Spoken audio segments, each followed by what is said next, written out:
Hi hello friends, ಹಸುವಿನ ಹಾಲಿನ ಗಿಣ್ಣೆ ಹೇಗೆ ಮಾಡೋದು ಅಂತ ನೋಡೋಣ ಬನ್ನಿ. ಈ ಥರ ಒಂದ್ಸಲ ಮನೇಲಿ ಟ್ರೈ ಮಾಡಿ ನೋಡಿ, ತುಂಬ ಚೆನ್ನಾಗಿರುತ್ತೆ.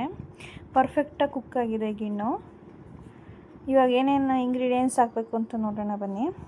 ಮೊದಲಿಗೆ ನಾನಿಲ್ಲಿ ಹಾಲು ತೊಗೊಂಡಿದ್ದೀನಿ. ನೀವು ಪ್ಯಾಕೆಟ್ ಹಾಲಾದ್ರು ತೊಗೋಬೋದು. ಹಸು ಕರು ಹಾಕಿ ಬಂದಿರೋಂಥ ಹಾಲನ್ನ ಹಾಕ್ಕೋಬೇಕು. ಹಾಗಾದರೆ ಮಾತ್ರ ಗಿಣ್ಣು ಬರೋದು, ಇಲ್ಲಾಂದರೆ ಬರೀ ಹಾಲಲ್ಲಿ ಮಾಡ್ತೀನಿ ಅಂದರೆ ಬರೋಲ್ಲ. ಪ್ಯಾಕೆಟ್ ಹಾಲಾದರೂ ಹಾಕ್ಕೋಬೋದು, ಇಲ್ಲ ಹಸುವಿಂದ ಇನ್ನೊಂದು ಸಲ ಆಮೇಲೆ ಕರ್ದಾದ್ಮೇಲೆ ಕರಿ ಹಾಲನ್ನ ಹಾಕ್ಕೋಬೋದು. ಇಲ್ಲಿ ನಾನು ಶುಗರ್ ಆ್ಯಡ್ ಮಾಡ್ಕೊತಾ ಇದ್ದೀನಿ, ಸಕ್ಕರೆನ. ಇಲ್ಲಾಂದ್ರೆ ನೀವು ಬೆಲ್ಲನಾದರೂ ಹಾಕ್ಕೋಬೋದು. ಸಕ್ಕರೆ ನೀವು ಎಷ್ಟು ಸ್ವೀಟ್ ಬೇಕೋ ಅದ್ರ ತಕ್ಕನಾಗಿ ಸಕ್ಕರೆ ನೋಡಿ ಹಾಕ್ಕೊಳ್ಳಿ. ನೆಕ್ಸ್ಟ್ 3 ಏಲಕ್ಕಿ ಹಾಕೋತಾ ಇದ್ದೀನಿ. ಏಲಕ್ಕಿ ಹಾಕೋದ್ರಿಂದ ಫ್ಲೇವರ್ಸ್ ತುಂಬ ಚೆನ್ನಾಗಿರುತ್ತೆ. ಇದನ್ನು ನೀಟಾಗಿ ಕುಟ್ಟು ಹಾಕ್ಕೋಬೇಕು.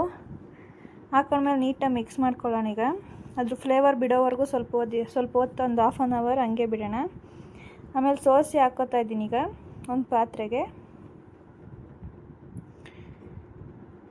ನೋಡಿ, ಈ ಥರ ಸೋಸ್ ಹಾಕ್ಕೊಳ್ಳಿ. ಏಲಕ್ಕಿ ಎಲ್ಲ ಬಾಯಿಗೆ ಸಿಕ್ಕಿದ್ರೆ ಚೆನ್ನಾಗಿರಲ್ಲ ಅನ್ನೋರು ಸೋಸ್ ಹಾಕ್ಕೋಬೋದು, ಇಲ್ಲಾಂದರೆ ಏಲಕ್ಕಿನೂ ಹಂಗೆ ಸಮೇತ ಹಾಕ್ಕೋಬೋದು. ನಾನಿಲ್ಲೊಂದು ಕುಕ್ಕರ್ ಇಟ್ಕೋತಾ ಇದ್ದೀನಿ. ನಮ್ಮ ಕಡೆ ಇದನ್ನು ತೆಕ್ಕೆ ಅಂತ ಕರೀತಾರೆ. ಇದು ತಪ್ಪಲಿ ಇಡೋಕೆ ಯೂಸ್ ಮಾಡೋಂಥದ್ದು.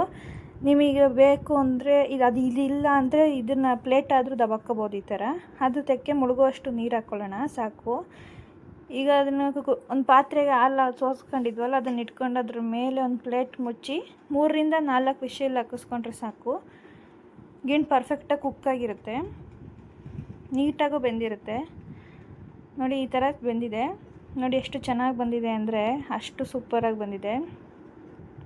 ಟೇಸ್ಟ್ ಅಂತೂ ಕೇಳಂಗೆ ಇಲ್ಲ, ಅಷ್ಟು ಸಖತ್ತಾಗಿರುತ್ತೆ. ಇನ್ನೂ ತಿನ್ನೋಣ ಅನಿಸುತ್ತೆ, ಆ ಥರ ಇರುತ್ತೆ. ಮಕ್ಕಳಂತೂ ಇಷ್ಟಪಟ್ಟು ತಿಂತಾರೆ ಇದನ್ನು, ಗಿಣ್ಣಂದರೆ. ಯಾರಿಗೆ ಇಷ್ಟ ಇಲ್ಲ ಹೇಳಿ ಗಿಣ್ಣಂದರೆ? ನೋಡಿ, ಈ ಥರ ಕೇಕ್ ಥರ ಬಂದಿದೆ. ಕಟ್ ಮಾಡಿದರೆ ಕೇಕ್ ಥರ ಬರುತ್ತೆ.